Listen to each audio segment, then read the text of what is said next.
I woke up to a miracle today. Triggers fade as I find my way. No judgment to lead astray. In this peaceful state I'll stay. Welcome back to our ongoing exploration. We are starting something truly special with you today. This is a pivotal moment in our journey through the Course in Miracles workbook. We're diving into part 2, specifically kicking off with the amazing section titled, What is Salvation? And this isn't just theory, it's where we really transition from learning these incredible teachings to the practice of living them day by day. Yeah. And that shift, that's where things get really exciting. Exactly. If you've been following along with the course, maybe doing the lessons, feeling those subtle shifts inside, this section really marks a readiness to fully embrace the practical application of everything we've been discovering, moving from understanding it in your head to feeling it transform your experience. Okay, so let's talk about salvation. It's a huge word, right? Carries so much baggage, so many different ideas from various traditions, but A Course in Miracles approaches it so differently. It's quite distinct, even radical. It tells us right off the bat something astonishing. Salvation is guaranteed, like it's already done. A finished deal, no matter what you think you are or what you think you've done. And that specific point completely redefines it. Yeah. It's not about reaching some future place, some heaven you have to earn later on. No. The Course says salvation is simply waking up from a dream, the dream of separation that we think we're living right now. It's about waking up to what's already true right here. It's pretty remarkable when you really let that sink in. The idea that we, in our true essence, never actually left our source, never really left God. We just think we did. We've bought into this incredibly convincing dream that we're separate, alone, figuring it out ourselves. So salvation isn't God needing to rescue us from disaster. It's much more like waking up from a really scary nightmare and realizing you're safe in your bed. You were never actually in danger. The threat was just perceived. And that's why it has to be guaranteed, isn't it? Because you can't, in reality, separate from your actual nature, from your source. It's like a wave trying to fundamentally separate itself from the ocean. It might look distinct for a moment, but its essence is ocean. Your true self is always connected, always whole. The separation, that's the illusion, a persistent thought, not reality. Okay, but here's the tricky part. Here's the paradox, and I think this is where it gets very real for us. Even knowing that truth, that we never separated, boy, does the feeling of being separate feel real sometimes. The struggle, the effort, trying to make life work on our own terms, it feels incredibly intense. There's this deep, almost primal feeling that we need saving from something, from fear, from pain. And this is where the Course is just so compassionate, so psychologically astute. It completely acknowledges our experience. It gets it. It says, yes, your experience of the nightmare is absolutely real to you, even if the nightmare itself isn't ultimately true, like dreaming you're being chased. The fear, oh, it's totally real in the dream, pounding heart, everything. Even though there's no monster in the room, the Course doesn't dismiss your feeling. It offers a way to see its source isn't real. Right. So salvation, in this light, it's like this gentle voice, kind of whispering to you while you're still dreaming, just saying, psst, wake up, it's only a dream, you're actually safe. And this leads to such a fascinating point the Course makes again and again. If we never really separated, if the problem isn't ultimately real, then salvation is, in a way, fixing a problem that doesn't truly exist. It's correcting a misperception, not an objective flaw. It functions almost like a kind of spiritual placebo then.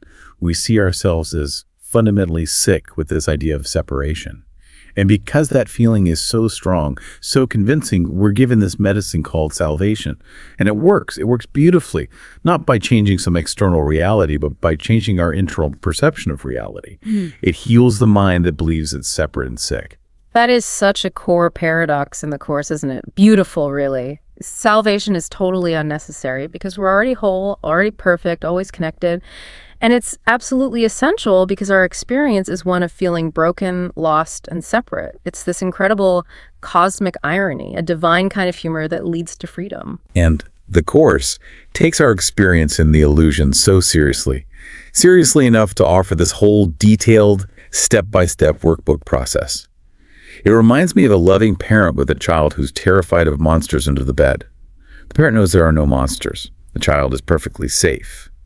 But the child's fear, that's completely real for the child. So the parent doesn't just say, don't be silly. No, maybe they offer some monster spray. They meet the child where they are. The spray isn't real protection, but it helps the child feel safe enough to relax, to eventually see there was nothing to fear.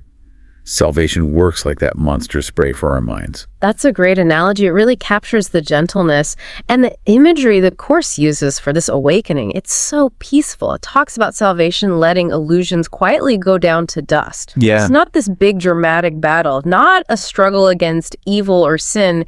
It's just a quiet letting go, a gentle fading away of what wasn't solid to begin with. The ego, all that fear stuff, it just dissolves when you stop feeding it attention. No fight needed. And then what's revealed, what shines through when the dust settles, what was always there underneath. The Course puts it so beautifully. This altar to God with our forgiveness laid out like gifts. It's an uncovering, not creating something new. Our true self, our wholeness, our love, it just comes back into view. And forgiveness in Course terms isn't about pardoning real sins. It's about recognizing the unreality of attack, seeing past the dream behavior to the innocent self in everyone. The end of this specific introductory section, What is Salvation, is just profoundly moving. It talks about us coming together in a holy place, sharing what it calls our final dream. Now, this final dream isn't another illusion like the nightmare of separation. It's more like a purified perception, a state of deep peace and connection that happens just before the full awakening out of all dreams. And in this dream, there's no sorrow, no conflict, just hints, glimmers of the light and glory that is our true inheritance from God. It's like a bridge, a gentle transition. And the imagery there, it's so full of hope, so regenerative. It mentions grass pushing up through the soil, resilient, fresh. Trees budding, bursting with new life, birds coming to nest in the branches, singing. It's like the whole world, the whole mind is waking up into spring after a long, cold winter of separation. It's a metaphor for the mind emerging from that frozen state into the warmth and life of love's reality. Earth is being born again in new perspective. Night has gone, and we have come together in the light. And it's so important to remember, we aren't just sitting back and receiving this salvation passively. As you start to truly remember who you are, as that wholeness begins to dawn in your awareness, that remembrance just naturally extends outward. It flows through you to everyone you encounter. Yeah. You become like a living demonstration of this awakening. You extend it from this place of your own healed perception. It's not something you hoard. It's light that wants to be shared.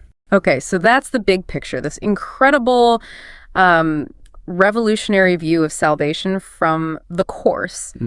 But the question that always comes up, the practical one, is, okay, great, but how do I actually experience this? How does this waking up happen in my daily life, with my job, my family, my anxieties? And that is exactly what this entire next section of the workbook is designed for. Lesson by lesson. Each one offers a different angle, a practical tool, showing what salvation looks like, feels like in practice. Yes. It's one thing to grasp the concept intellectually, waking from a dream. Makes sense, maybe, but living it, applying it when you're feeling stressed or hurt or angry, that's the real journey. So some of the upcoming lessons will explore, focus really deeply on how salvation reveals your true identity. You start to feel, not just think, that you aren't this small, vulnerable person defined by your past or your body. You start to touch that vastness, that invulnerability of your true self. And crucially important, other lessons dive deep into how salvation transforms relationships. Relationships are often where the rubber meets the road, aren't they? Where the pain points are. When you really start to see everyone as part of the same dream, the same awakening process. Forgiveness changes completely. It stops being this effortful thing you should do. It becomes this natural recognition. There was never actually anything real to forgive. No real attack happened because the person you thought attacked you and the you that felt attacked were both dream figures. It's a total shift in perception. Grievances just dissolve. And then there are lessons hosts that really stretch your mind about time and the world. They show how salvation changes your fundamental perception. So instead of seeing a world based on conflict, lack, and differences, you start noticing opportunities everywhere for healing, for joining, for seeing shared interests instead of opposing ones. It's a shift from seeing through the eyes of fear to seeing through the eyes of love. Every interaction becomes a chance to remember and extend peace. And some lessons get super practical about what it actually feels like when salvation is happening. That piece the Course talks about constantly, it's not just a nice idea. It's not just for saints or monks. It's an actual, tangible experience that's available to you right now, this moment. And we'll explore what that feels like, that inner stillness, how it shows up, how you can access it more often, even when life seems chaotic. Finding that unshakable, quiet center within yourself. And the beautiful theme running through all these upcoming lessons is how they all build on what we've talked about today. They all point back to the same core promise. You are already whole. You are already loved. You're already complete, just as God created you. And waking up to that, it's not just a possibility. It's inevitable. It's your destiny, really. So as we go through these lessons together, us talking here, and you doing your own practice, remember this. We're not trying to become something different or better. We are simply remembering what we have always been. We're just removing the blocks, the mistaken ideas, the layers of fear that have obscured our awareness of our true nature. It's like cleaning a dusty mirror. The perfect reflection was always there. We just need to wipe away the dust. And that's salvation in practice. Yeah. One lesson at a time. One moment of recognition at a time. It's a gentle unfolding. What a rich exploration we've shared today, really getting into the heart of the Course's view on salvation. Thank you so much for joining us. We'll continue unpacking these powerful workbook lessons, revealing more and more about this beautiful, gentle awakening. Until then, rest in that promise.